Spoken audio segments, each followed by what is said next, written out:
TC, another day, another Steve Cordasco success story. Because there are so many. Here we go. Steve, along with Mercer's certified retirement plan specialist, Dennis Jablonski, working with a listener of mine who had recently started his own company. Dennis reviewed the 401k documents, recommended a cash balance plan to supplement the 401k with this hybrid solution.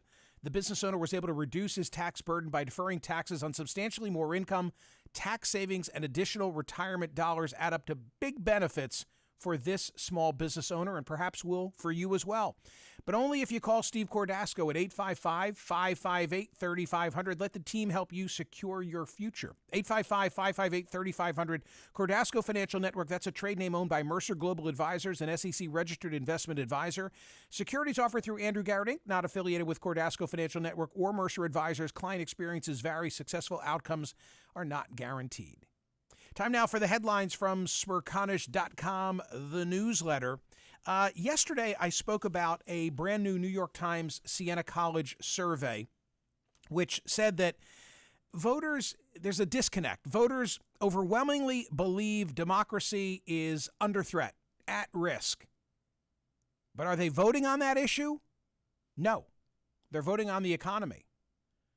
This is the summary that the Times provided, and then I will share with you how they worded their question and how I'm wording mine today. Voters overwhelmingly believe American democracy is under threat, but seem remarkably apathetic about that danger, with few calling it the nation's most pressing problem, according to the Times Siena College poll.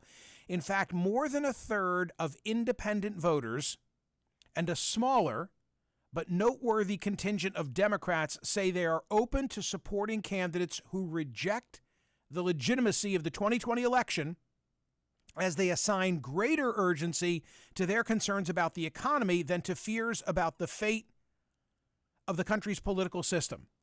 The doubts about elections that have infected American politics since the 2020 contest show every sign of persisting well into the future, the poll suggested. 28% of all voters, including 41% of Republicans, said they had little to no faith in the accuracy of this year's midterm election. That is really a troublesome sign. People's total lack of confidence in the legitimacy of our election. This is the way that the Times worded their question.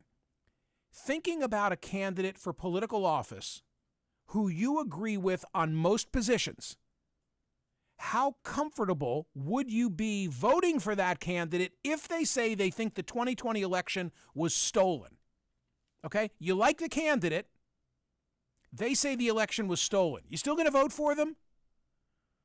When you look at registered voters, meaning overall, everybody, the composite, 18% say, I'm very comfortable in voting for that candidate. I like them. They are an election doubter with regard to 2020. I'm still voting for them. I'm very comfortable. 21% say, I'm somewhat comfortable in voting for that individual. So the total is 39%. Like 4 out of 10 Americans say, if I like them generally, the fact that they believe the election was stolen is not going to hold me back. Now we break it down by party. 12%, combining the very and somewhat categories. 12% of Democrats, 37% of independents, 71% of Republicans. I guess unsurprising that so many Republicans would say, yeah, that's fine. I'm cool with that. But how about 37% of independents? So I would like to compare our audience to that finding, and the way that I've worded it today. Would a candidate's belief that the 2020 election was stolen preclude you from voting for them? Would a candidate's belief that the 2020 election was stolen preclude you from voting for them? Go vote at Smerconish.com. Yesterday, with the midterms 3 weeks away, did Democrats peak too soon? Thank you to the 13,434 who cast ballots. It's a 60-40 vote. Yes. Technically 58.89%. So 60-40, those who responded, and I think that was reflected in a lot of the telephone calls both yesterday and yesterday on the program, 60% said they think Democrats peaked too soon. Okay. If you look at the number one item, the must-read of the day at Smerconish.com, you will see a Real Clear Politics projection. It's a map of the country for the Senate races. No surprise that if you look at the Real Clear Politics averages, they, like everyone else, I've not seen anyone other than hopeful Democrats, but not with polling data. The consensus is Republicans are about to retake control of the House of Representatives. The typical number is somewhere in the mid-20s, but they only need, 5? So conventional wisdom is that 3 weeks from yesterday, Republicans retake the House of Representatives. With regard to the Senate, it's a much more hazy picture. But look at the Real Clear Politics average map, the projections that are on my website and in today's newsletter, and you will see that Real Clear Politics is saying that Republicans are going to retake the Senate as well. Their projection is 52-48. Now, the way they get there is interesting because they say that in Arizona, Mark Kelly is up by 3+ points, and he's going to end up winning. They say that in Nevada, Adam Laxalt is up by 1.7, let's call it 2, and he's going to win. That, by the way, would be a GOP pickup. Kelly would be a Democratic hold. New Hampshire, Maggie Hassan is up by 5.8. She's going to hold on and win. That's a Democratic hold. In Wisconsin, Ron Johnson is up by 2.8, and he will hold that seat, say their latest numbers. In North Carolina, Ted Budd is up by 2.5. Ted Budd is going to hold on and win. That'll be a GOP hold as well. So in each of those instances that I've just summarized, they say the candidate that's winning in the polling data is going to hang on and hold the seat either for R's or for D's, or in the case of Laxalt, it'll be a Republican pickup. But here's what they're also saying. They're saying that in Georgia, even though Raphael Warnock is up 2.4 right now, they think that election is going to go to a runoff on December 6th because neither Walker nor Warnock will get the 50% plus 1 that is necessary. And ultimately, after the runoff is held, it'll be Herschel Walker. And then in Pennsylvania, even though Fetterman is up by 3.2% as a Real Clear Politics average, given the trend lines, it will ultimately be Dr. Oz who wins the race. And that, like Georgia, will be a GOP gain. So you look at that and you wonder, well, is there anyone else saying the same thing? Posted today at the website in the newsletter, Holly Otterbein at Politico, with a story with some exclusive polling data. Oz closing in on Fetterman in Pennsylvania Senate race. Fetterman holds a narrow lead, according to a new poll, but Oz is in the process of perhaps surpassing him. In other words, right now, you'd be hard-pressed to find polling data that says Fetterman is losing to Oz, but because of the direction of each of their trend lines, it looks like Oz is about to catch him and maybe eclipse him. Fetterman ahead 48-46. That's within the margin of error. Oz remains underwater. His favorable, unfavorable is 38-50. 50%. More people see him unfavorably than see him favorably, but it's come down. It used to be 63%, and I remind you that he won the Republican primary being perceived more negatively than positively by Pennsylvania Republican voters. So a really interesting race in Pennsylvania for the Senate. I remember somebody 9 months ago saying, wow, watch this race. Watch this race. And I'll tell you something else I have to say, TC. Tell me. I have to say this. If it were Connor Lamb and Dr. Oz, it's over. It's over, and it's Connor Lamb. Wow. No doubt in my mind. It's everything. It's everything I said it was. That Connor Lamb would be an unbelievable general election candidate if he could get through the primary process. And I'm going to tell you something else. Couldn't do it. I'll tell you something else. If it were Dave McCormick instead of Oz, over. Okay, if it was over. if it was Dave McCormick and Fetterman, or Dave McCormick and Connor Lamb? And Fetterman. Okay, so Dave McCormick. Okay, so either of the other two candidates. Done. Interesting. McCormick would have hammered Fetterman. Connor Lamb would have defeated Oz. Now ask me the other question. If it had been Lamb and McCormick, where... I don't know. I don't know. A hell of a race. A hell of a race. A hell of a race. By the way, a race you wanted to see. Oh, yeah. That would have been... Connor Lamb was right here. He was one of the most impressive. Yeah. Yes. He walked in without notes. He walked in without a handler. He was smart, engaged. Yeah, he was. Look, McCormick is an incredibly accomplished individual. Right. Some may say, oh, these private equity, Bain Capital type guys. What's wrong with that? Well, okay, says sister of. I'm just asking. What is there a problem there? But isn't this amazing? Like 3 weeks to go, and here comes President Biden to Philadelphia tomorrow. And if you're Fetterman, you need the mother's milk. So you need the money that comes from a presidential visit. But with Biden at a 45 or 46% approval. How close do you want to be? Like this. Like, hey, could you just hand me the wallet? Right. Could you just give me the check over, mail me the check? Right. But no photo ops. Well, it'll be really interesting to see. I want to see just how close they are to one another. Is there a public event or just a fundraiser? I'll be watching. I mean, how do you not have a rally? Think about it from the outside. Like, how do you not have a rally with the president of the United States? Right. We'll find out. Wow. So, Real Clear Politics says GOP will control the Senate. I'm not saying that's going to happen. I'm simply saying, as a matter of information, this is significant because they're looking at a lot of data. Some more headlines for you? Please. What do you think of the Trump tapes? Bob Woodward releasing his new audiobook. I'm the type who will listen. All 8 hours? I don't know if I'll listen to all eight hours, but I'll because Woodward's a smart guy and Trump is entertaining, maybe for all the wrong reasons. Do you have any of the audio? I do. First, let me tell you that CNN obtained a copy of the audiobook ahead of its October 25 release, which includes more than, as I just said, 8 hours of the journalist's raw interviews with Trump interspersed with Woodward's commentary. Last night on Anderson Cooper, they aired some of the tape, and Michael, I'm just going to say they didn't beep it. Take a listen. I have built a weapons system that nobody's ever had in this country before. We have stuff that you haven't even seen or heard about. We have stuff that Putin and Xi have never heard about before. Getting along with Russia is a good thing, not a bad thing, all right?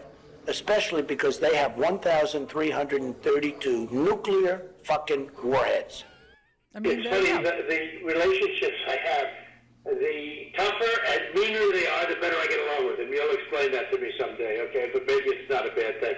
The easy ones are the ones I maybe don't like as much or don't get along with as much.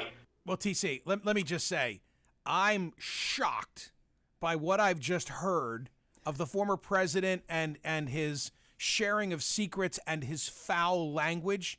He's done. He's finished. That's the end of Trump. Right, exactly. Right. No surprises there, right? Just like, here we go. I mean, it is interesting to hear those things in his actual voice. Right. I think there is something to that. But of course, I agree with you that there's no one's shocked. Can I just back up? I told you that Oz was underwater. Yes. 38% of Pennsylvanians view him favorably. 50% view him. Oz? Oz. Okay. Oz. 38% view him favorably. 50% unfavorably.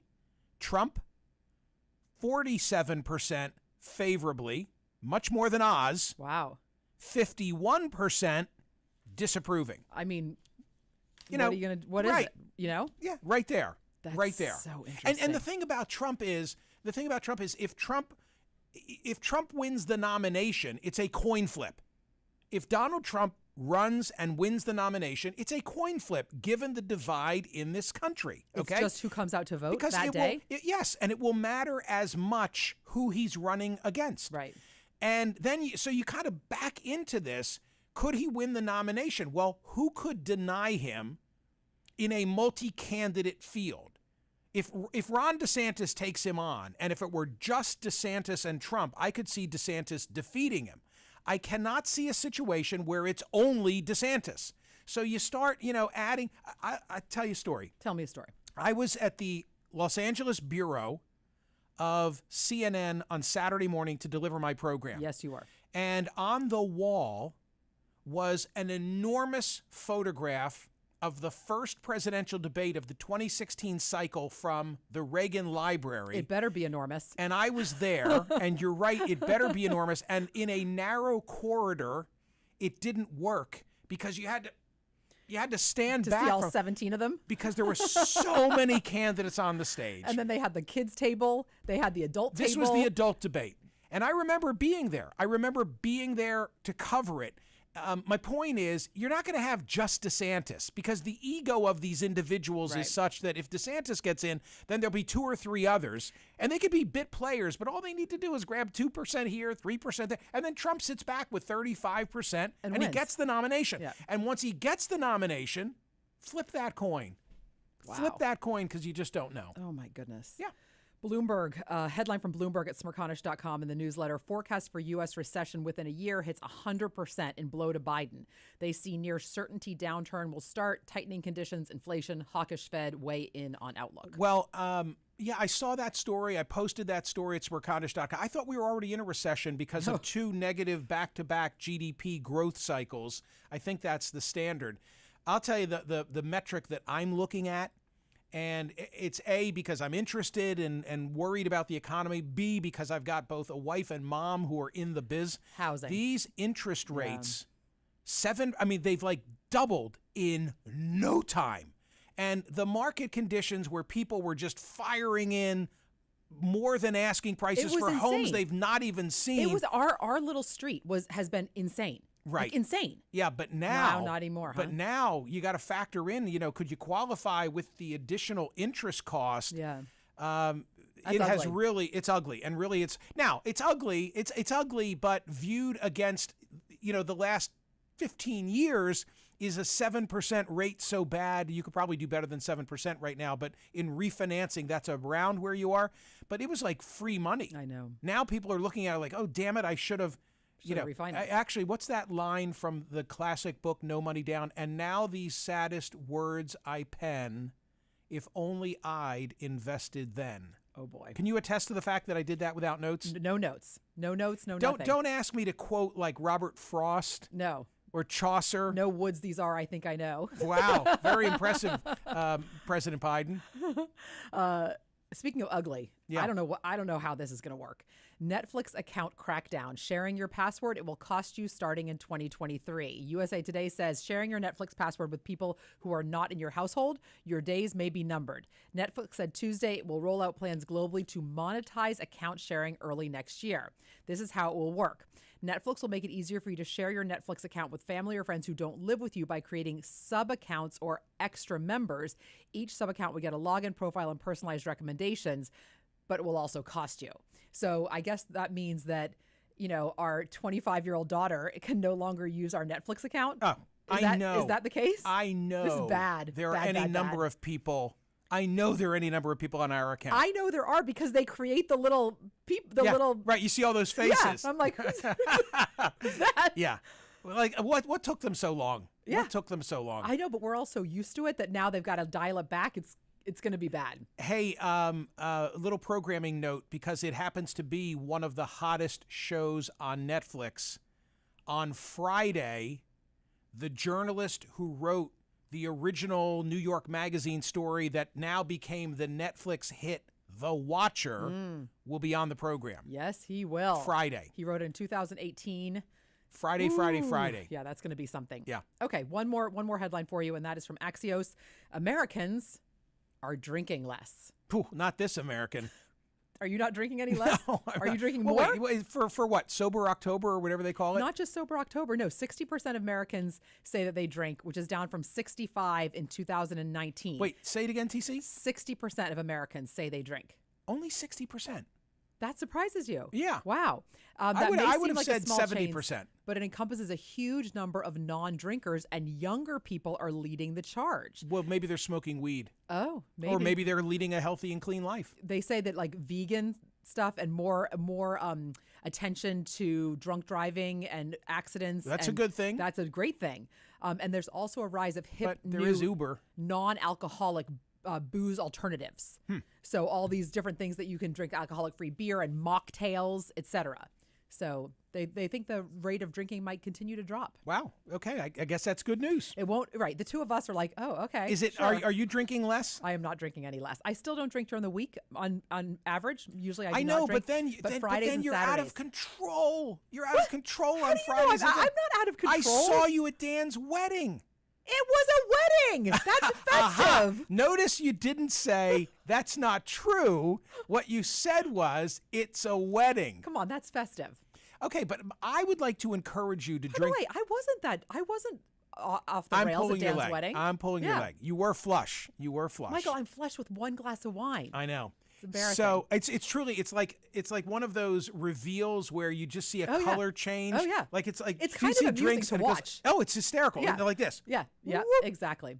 Oh yeah. I would encourage you to drink a little more during the week. Balance it out. And then lighten it up on the weekend. Oh, that's what you would encourage me to do? Absolutely. Thanks, Dad. I think that would be healthier for you. Appreciate it. Did I mention the poll question today? I think that I did. Please go subscribe to Smerconish.com, the newsletter. Get the headlines by 8 a.m. Philly time every day in your inbox. I painstakingly select what goes into that formulation so that you get media balance, okay? Balance delivered daily is what we like to say. Thank you for listening on POTUS. Thank you for watching. Subscribe to the newsletter. Go vote.